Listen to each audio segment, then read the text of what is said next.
Hi dears, എല്ലാവർക്കും അനൂസ് കിച്ചണിലേക്ക് വീണ്ടും സ്വാഗതം. ഇന്ന് നമ്മൾ ഉണ്ടാക്കുന്നത് വളരെ ടേസ്റ്റി ആയിട്ടുള്ളൊരു കറിയാണ് കേട്ടോ. അപ്പം, ഇടിയപ്പം, ചപ്പാത്തി എല്ലാത്തിൻ്റെയും കൂടെ കഴിക്കാനായിട്ട് ഈസി ആയിട്ട് ഉണ്ടാക്കാൻ പറ്റുന്ന നല്ല ടേസ്റ്റി കറിയാണ് ഇത്. മുട്ട ചേർക്കാതെ ഫുൾ വെജിറ്റേറിയൻ ആയിട്ട് വേണമെങ്കിലും നമുക്ക് റെഡിയാക്കാം. അപ്പോൾ ഇതെങ്ങനെയാണ് ഉണ്ടാക്കുന്നതെന്ന് നോക്കാം. ഒരു പാൻ വെച്ചിട്ടുണ്ട്. അതിനകത്തേക്ക് കുറച്ച് എണ്ണ ഒഴിക്കാം. വെളിച്ചെണ്ണയാണ് ഏറ്റവും നല്ലത്. ഇതിനകത്തേക്ക് ഒരല്പം നെയ്യും കൂടി ചേർക്കുന്നുണ്ട്. നെയ്യ് ചേർത്തില്ലെങ്കിലും കുഴപ്പമില്ല, ഫുൾ എണ്ണയിൽ വേണേലും ഉണ്ടാക്കാം. പക്ഷെ നെയ്യുടെ ഒരു ടേസ്റ്റും കൂടി വരുമ്പം കറി കുറച്ചും കൂടി നല്ല ടേസ്റ്റി ആയിരിക്കും. ഒരുപാട് വേണ്ട, ജസ്റ്റ് ഒരു 1/2 ടീസ്പൂൺ മാത്രമേ ഞാൻ ഒഴിച്ചിട്ടുള്ളൂ. ഇനി ഇത് ചൂടാകുമ്പോൾ ഒരു 5-6 ഏലക്ക ഇട്ട് കൊടുക്കാം.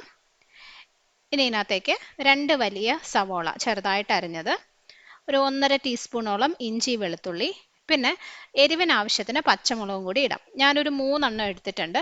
ഈ കറിയിൽ നമ്മൾ മുളക് പൊടി ചേർക്കുന്നില്ല, അപ്പോൾ ഇതിനകത്ത് എരിവ് ഈ പച്ചമുളകും പിന്നെ കുറച്ച് കുരുമുളക് പൊടി ചേർക്കുന്നുണ്ട്.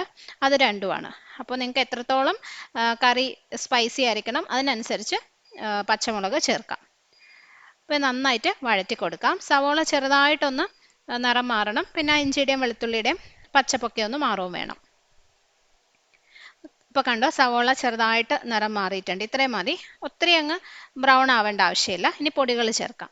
ഒരു 1/4 ടീസ്പൂൺ മഞ്ഞൾപ്പൊടി, 1 ടീസ്പൂൺ മല്ലിപ്പൊടി, ഒരു 1/2 ടീസ്പൂൺ മുതൽ 3/4 ടീസ്പൂൺ വരെ കുരുമുളക് പൊടി, പിന്നെ ഒരു 1/4 ടീസ്പൂൺ ഗരം മസാലപ്പൊടി. ഞാൻ പച്ചമുളകിൻ്റെ കാര്യം പറഞ്ഞ പോലെ തന്നെയാണ് കുരുമുളകും നിങ്ങളുടെ ഇഷ്ടത്തിനനുസരിച്ച് അഡ്ജസ്റ്റ് ചെയ്യുക കേട്ടോ. എരിവ് എത്ര വേണമെന്ന് വെച്ചാൽ അതിനനുസരിച്ച് ചേർത്താൽ മതി. അപ്പോൾ ഞാനൊരു 3/4 ടീസ്പൂൺ ഇട്ടിട്ടുണ്ട്. അപ്പോൾ ഒരല്പം എരിവുണ്ടാവും കറിക്ക്. അപ്പോൾ നന്നായിട്ട് വഴറ്റി ഈ പൊടികളൊന്ന് മൂത്ത് വരണം. പൊടികൾ മൂത്ത് കഴിയുമ്പോൾ ഒരു 3 ഉരുളക്കിഴങ്ങ് പുഴുങ്ങിയതിന് ശേഷം ഇതുപോലെ കഷ്ണങ്ങളായിട്ട് മുറിച്ചത് ഇട്ട് കൊടുക്കാം.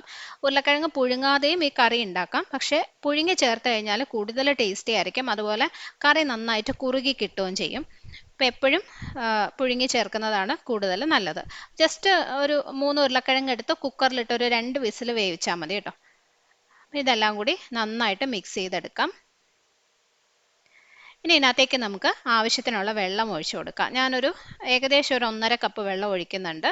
ഒരുപാട് ഒഴിച്ച് കറി ഒത്തിരി അങ്ങ് ലൂസായി പോകരുത്. കണ്ടോ, ഇത്രയും മതി. കറക്റ്റ് ജസ്റ്റ് അതിൻ്റെ മുകളിൽ നിൽക്കുന്ന രീതിയിൽ. ആവശ്യത്തിന് ഉപ്പും കുറച്ച് മല്ലിയിലയും കൂടി ഇട്ട് കൊടുക്കുക. മല്ലിയിലയ്ക്ക് പകരം കറിവേപ്പില വേണേലും ചേർക്കാം, പക്ഷേ മല്ലിയില ചേർക്കുമ്പോൾ വേറൊരു ടേസ്റ്റാണ്, ഒരു ഡിഫറെൻ്റ് ആയിട്ടുള്ള ടേസ്റ്റാണ്. നന്നായിട്ട് മിക്സ് ചെയ്തിട്ട് നമുക്കൊരു 10 മിനിറ്റ് ഇതൊരു മീഡിയം ഫ്ലെയിമിൽ അടച്ചു വയ്ക്കാം.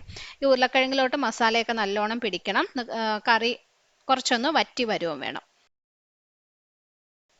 അപ്പോൾ കറി നമ്മൾ അടച്ചു വെച്ചിട്ട് ഏകദേശം ഒരു 10 മിനിറ്റ് ആയിട്ടുണ്ട്. കണ്ടോ, നന്നായിട്ടൊന്ന് വറ്റി ആ ഉരുളക്കിഴങ്ങിലോട്ട് മസാലയൊക്കെ നല്ലോണം പിടിച്ചിട്ടുണ്ട്. ഇതിനകത്ത് ഗ്രേവിക്കായിട്ട് ലാസ്റ്റ് തേങ്ങാപ്പാൽ ചേർക്കുന്നുണ്ട് കേട്ടോ. അപ്പോൾ ഇത്രയും വറ്റിയാലും കുഴപ്പമൊന്നുമില്ല. ഇനി ഇതിനകത്തേക്ക് നമുക്ക് പുഴുങ്ങിയ മുട്ട ചേർത്ത് കൊടുക്കാം. ഞാനൊരു 5 മുട്ട എടുത്തിട്ടുണ്ട്. അതിനകത്ത് ചെറുതായിട്ടൊന്ന് വരഞ്ഞിട്ടുണ്ട്. മുട്ട നിങ്ങൾക്ക് ഒരു 3-4 എണ്ണം അതൊക്കെ ഇഷ്ടം പോലെ ചേർക്കാം. പിന്നെ ഞാൻ ആദ്യം പറഞ്ഞ പോലെ ഇത് മുട്ടയില്ലാതെ ഫുൾ വെജിറ്റേറിയൻ ആയിട്ട് ഉണ്ടാക്കാം. ഈ ഉരുളക്കിഴങ്ങ് മാത്രമാണേലും നല്ല ടേസ്റ്റിയാണ്. അപ്പോൾ ഇത് നമുക്കിനി ഒരു ചെറിയ തീയിൽ ഒരു 2-3 മിനിറ്റ് ഒന്ന് അടച്ചു വയ്ക്കാം. നമ്മൾ ആ മുട്ടയും കൂടി ചേർത്തതല്ലേ, ജസ്റ്റ് ഒന്ന് അടച്ചു വയ്ക്കാം. അപ്പോൾ മുട്ടയും കൂടി ചേർത്ത് കുറച്ച് സമയം ഒന്ന് അടച്ചു വെച്ചു. ഇനി ലാസ്റ്റ് ഇതിനകത്തേക്ക് നമുക്ക് തേങ്ങാപ്പാൽ, നല്ല കുറുകിയ തേങ്ങാപ്പാൽ ചേർത്ത് കൊടുക്കാം. 3/4 കപ്പ് മുതൽ 1 കപ്പ് വരെ തേങ്ങാപ്പാൽ ഒഴിക്കാം കേട്ടോ. ആദ്യം ഒരു 3/4 കപ്പ് ചേർത്ത് കൊടുക്കുക. എന്നിട്ട് മിക്സ് ചെയ്തിട്ട് വേണമെന്നുണ്ടെങ്കിൽ മാത്രം ബാക്കി 1/4 കപ്പും കൂടി ഒഴിച്ചാൽ മതി. കാരണം കറി ഒത്തിരി അങ്ങ് ലൂസായി പോകണ്ട, ഇച്ചിരി നല്ല കുറുകിയ കറിയായിരിക്കണം. അപ്പം ഞാൻ ആദ്യം ഒരു 3/4 കപ്പാണ് ഒഴിച്ചത്. എന്നിട്ട് നോക്കിയിട്ട് വേണമെങ്കിൽ മാത്രം ബാക്കി 1/4 കപ്പും കൂടി ഒഴിക്കാം. അപ്പം ഞാൻ ബാക്കി 1/4 കപ്പും കൂടി ഒഴിക്കുന്നുണ്ട് കേട്ടോ. ഒരുപാട് ലൂസായി പോകാതിരുന്നാൽ മതി.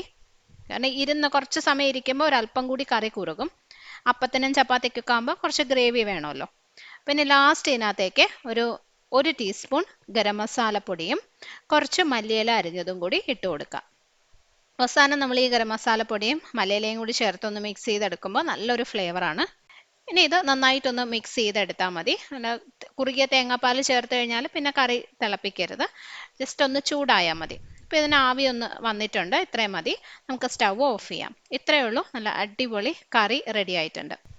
പിന്നെ ഞാൻ പറഞ്ഞ പോലെ മുട്ട ചേർക്കാതെ നിങ്ങൾക്ക് ഈ കറി ഉണ്ടാക്കാം. ഉരുളക്കിഴങ്ങ് പുഴുങ്ങി ചേർത്തിരിക്കുന്നതും പിന്നെ ലാസ്റ്റ് ആ തേങ്ങാപ്പാലൊക്കെ വരുമ്പോൾ ശരിക്കും നല്ല ടേസ്റ്റാണ് കേട്ടോ.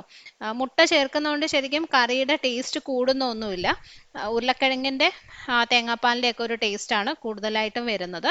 അപ്പോൾ വെജിറ്റേറിയൻസിനും നോൺ വെജിറ്റേറിയൻസിനും ഇത് ട്രൈ ചെയ്ത് നോക്കാൻ പറ്റും. നിങ്ങൾ ഉണ്ടാക്കി നോക്കിയിട്ട് അഭിപ്രായം അറിയിക്കണം. റെസിപ്പി ഇഷ്ടമായെങ്കിൽ ലൈക്ക് ചെയ്യാനും ഷെയർ ചെയ്യാനും കമൻറ്റ് ചെയ്യാനും മറക്കരുത്. പിന്നെ സബ്സ്ക്രൈബ് ചെയ്തിട്ടില്ലാത്തവരുണ്ടെങ്കിൽ ഒന്ന് ചെയ്ത് സപ്പോർട്ട് ചെയ്യണേ. അപ്പോൾ അടുത്തൊരു നല്ല റെസിപ്പിയായിട്ട് നമുക്ക് വീണ്ടും കാണാം. Bye friends, thank you for watching.